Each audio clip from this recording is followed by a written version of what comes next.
Assalamualaikum warahmatullahi wabarakatuh.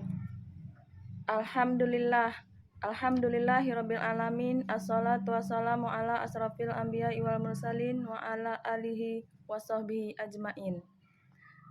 Yang terhormat dan yang saya muliakan Ibu Ketua Tim Penggerak PKK Kabupaten Natuna, Nyonya Septi Dwi Aini Wansiswandi. Yang saya hormati Dewan Juri Lomba Jambore Kabupaten Natuna. Alhamdulillah, puji syukur saya ucapkan kehadirat Allah Subhanahu wa Ta'ala, Tuhan yang Maha Esa, karena telah memberikan kesehatan sehingga saya bisa melaksanakan kegiatan penyuluhan pola asuh anak dan remaja. Salawat serta salam tidak lupa saya kirimkan buat junjungan alam, baginda Nabi besar Muhammad Sallallahu Alaihi Wasallam, suri toladan bagi umat hingga akhir zaman. Dengan ucapan Allahumma sholli ala Sayyidina Muhammad wa ala ali Sayyidina Muhammad. Semoga kita mendapat syafaat beliau di yaumil akhir kelak. Amin, amin ya rabbal alamin. Ibu Ketua Tim Penggerak PKK Kabupaten Natuna dan Dewan Juri Lomba Jambore yang saya hormati, anak dan remaja adalah harapan orang tua, harapan masa depan keluarga, bahkan bangsa. Oleh sebab itu, perlu dipersiapkan sedini mungkin agar kelak menjadi manusia yang berakhlak, berkualitas, sehat, dan berguna bagi dirinya, keluarga, agama, dan bangsanya. Anak dan remaja perlu dipersiapkan sejak dini agar mereka mendapatkan pola asuh yang benar saat mengalami proses pertumbuhan dan perkembangan di usianya. Pola asuh yang baik akan menjadikan anak dan remaja berkepribadian kuat, tak mudah putus asa, dan bertanggung jawab dalam menghadapi hidup yang penuh dengan warna-warni atau lika-liku kehidupan. Pola asuh anak adalah sikap atau perilaku orang tua dalam merawat atau mengasuh anaknya. Atau dapat dikatakan juga bahwa pola asuh anak itu merupakan suatu proses yang ditujukan untuk meningkatkan serta mendukung pertumbuhan dan perkembangan seorang anak sejak bayi hingga dewasa. Jadi, pokok pembahasannya adalah orang tua. Pola asuh yang baik akan memberi pengaruh yang baik pula pada pribadi anak. Untuk itu, setiap orang tua harus cermat dalam melakukan tugas pengasuhan untuk anaknya. Yang harus diingat orang tua dalam mengasuh anak adalah orang tuanya harus lebih baik. Orang tua tampil sebagai panutan, serta keluar masuknya keuangan dan sumber makanan yang sehari-hari diberikan kepada anak, pastikan dari sumber yang halal dan berkah, supaya anak dapat tumbuh dan berkembang dengan sehat dan penuh berkah. Kemudian, remaja adalah masa peralihan dari masa anak-anak dengan masa dewasa, dengan rentan nilai atau rentan usia antara 12 tahun sampai dengan 21 tahun bagi perempuan dan usia 13 tahun sampai dengan 22 tahun bagi laki-laki, di mana pada masa tersebut terjadi proses pematangan, baik itu pematangan secara fisik maupun psikologis. Pola asuh yang baik terhadap anak dan remaja dalam keluarga kelak akan menjadi benteng bagi diri mereka di kemudian hari. Orang tua harus menempa anak dan remajanya untuk memiliki karakter yang baik dan berupaya melindungi tumbuh kembang mereka dari pengaruh buruk dari luar. Apalagi di zaman serba digital sekarang ini, pengaruh sosial media seperti YouTube, Facebook, WhatsApp, TikTok, dan lain sebagainya begitu besar terhadap pertumbuhan dan perkembangan usia dan kepribadian anak dan remaja. Apabila orang tua tidak mengontrol dan mengatur anak dan remaja dalam penggunaan sosial media tersebut, dikhawatirkan mereka, khususnya remaja, akan mudah terjerumus dan mengikuti hal-hal yang negatif dari sosial media tersebut. Oleh karena itu, peran keluarga begitu sangat penting dan vital dalam menjaga dan melindungi anak dan remaja dari pengaruh buruk perkembangan era digital saat ini. Namun bukan berarti kita sebagai orang tua melarang mereka, khususnya remaja, menggunakan handphone atau HP. Namun, orang tua harus mampu mengatur anak-anaknya dalam menggunakan HP tersebut secara bijak. Salah satu pondasi dalam pola asuh yang baik terhadap anak dan remaja adalah pendidikan dan wawasan agama sejak dini, bahkan sejak anak berada dalam kandungan. Misalnya dalam agama Islam, seorang ibu dianjurkan sering-sering membaca Al-Quran atau mendengar lantunan ayat-ayat suci Al-Quran di dalam rumah saat beraktivitas. Jangan biarkan anak kita masih kecil malah lebih dulu mengenal superhero. Tapi kenalkanlah dengan sosok Nabi Muhammad SAW yang memiliki akhlak mulia. Benarlah dikatakan bahwa keluarga adalah sekolah atau pendidikan pertama yang dijalani oleh anak. Apabila orang tua benar dalam mengasuh anak dan remaja, maka akan berdampak baik terhadap pertumbuhan dan perkembangan mereka. Begitu pula sebaiknya.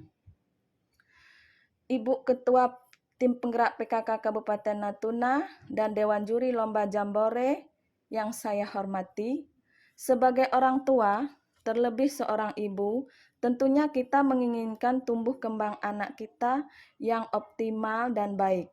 Semua itu bisa dicapai dengan menerapkan pola asuh yang baik dan benar. Bagaimana sih pola asuh yang baik dan benar itu? Pola asuh harus diterapkan dan disesuaikan dengan usia anak kita. Tidak bisa kita samakan karena usia mereka berbeda-beda. Maka, cara pengasuhan anak ini harus benar-benar kita ketahui. Untuk usia anak dari 0 sampai 12 bulan, sebagai orang tua kita harus memberikan asupan makanan yang bergizi, sehat, halal, dan tentunya penuh nutrisi untuk perkembangan otak dan motoriknya. Kemudian kita juga harus memberikan sentuhan kasih sayang yang sangat dibutuhkan anak, agar ia merasa lebih nyaman, karena hal itu kelak sangat berpengaruh untuk pertumbuhan dan perkembangan anak selanjutnya. Dalam pola asuh anak usia ini, kita sebagai orang tua harus bersabar dan juga saling kerjasama dengan suami dalam mengasuh buah hati kita.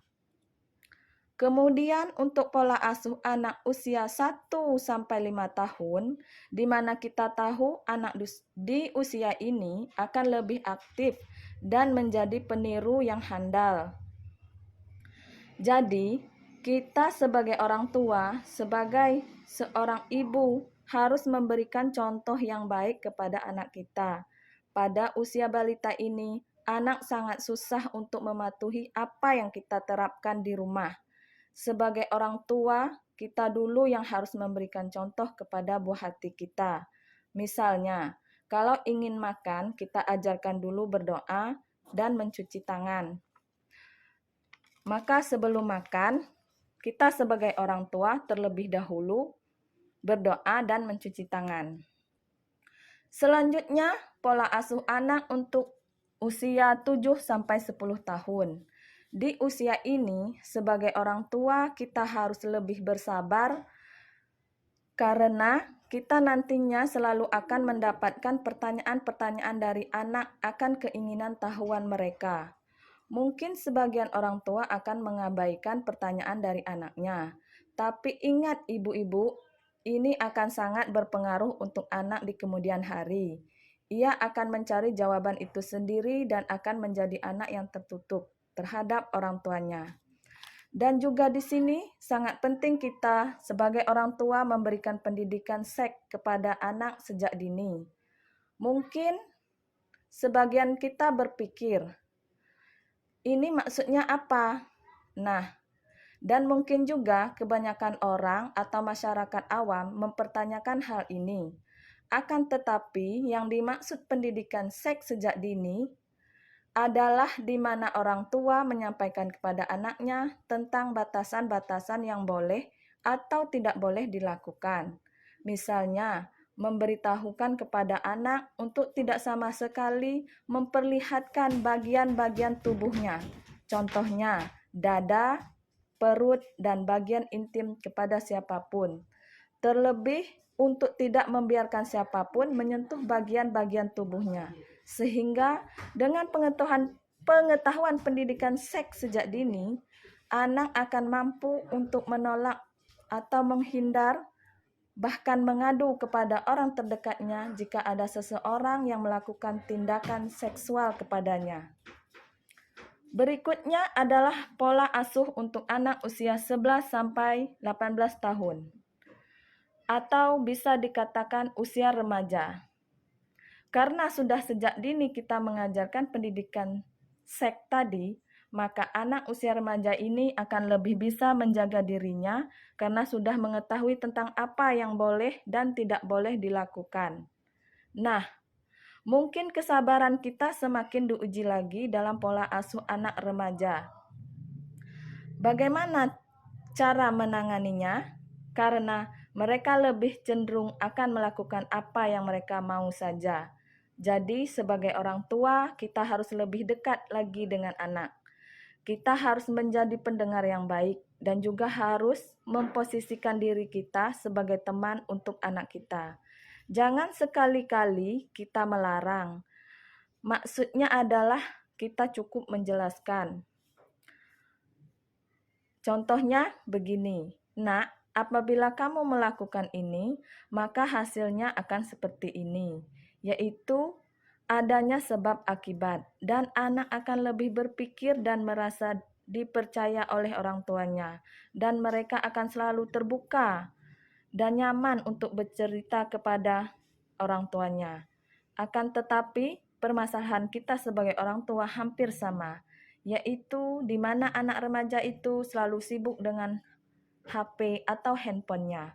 Jadi, kita sebagai orang tua harus lebih tegas lagi, tapi dengan kasih sayang, sehingga anak itu lebih bisa menerima teguran dan nasihat kita. Kita mungkin bisa mengajak anak melakukan kegiatan fisik yang mereka sukai. Contohnya, anak suka bermain bulu tangkis. Kita menjadi lawannya bermain bulu tangkis. Anak suka bermain bola. Mungkin kita tidak hebat dalam bermain bola, tapi kita masih bisa menjadi teman anak kita. Kita bisa lebih mengenal anak kita ketika kita dalam posisi sebagai temannya. Kita juga bisa mencari ide-ide menarik untuk bisa dilakukan bersama anak-anak kita di rumah. Yang paling sangat penting bagi kita untuk memiliki kesadaran untuk bisa memahami anak sedemikian rupa. Pentingnya juga perhatian, kasih sayang, dan pujian untuk setiap hal-hal baik yang dilakukan anak. Maka anak akan lebih memiliki rasa kepedulian dan kesadaran untuk menjadi anak yang patuh dan hormat kepada orang tua. Ibu Ketua Tim Penggerak PKK Kabupaten Natuna dan Dewan Juri Lomba Jambore yang saya hormati, demikianlah yang dapat saya sampaikan dalam penyuluhan pola asuh anak dan remaja. Semoga kita sebagai orang tua tidak mudah menyerah dalam mengasuh dan mendidik anak-anak kita, karena mereka adalah harapan kita dan juga harapan agama, bangsa, dan negara. Terima kasih atas perhatiannya. Mohon maaf atas segala kehilapan dan saya akhiri. Wabillahi taufiq wal hidayah. Wassalamualaikum warahmatullahi wabarakatuh.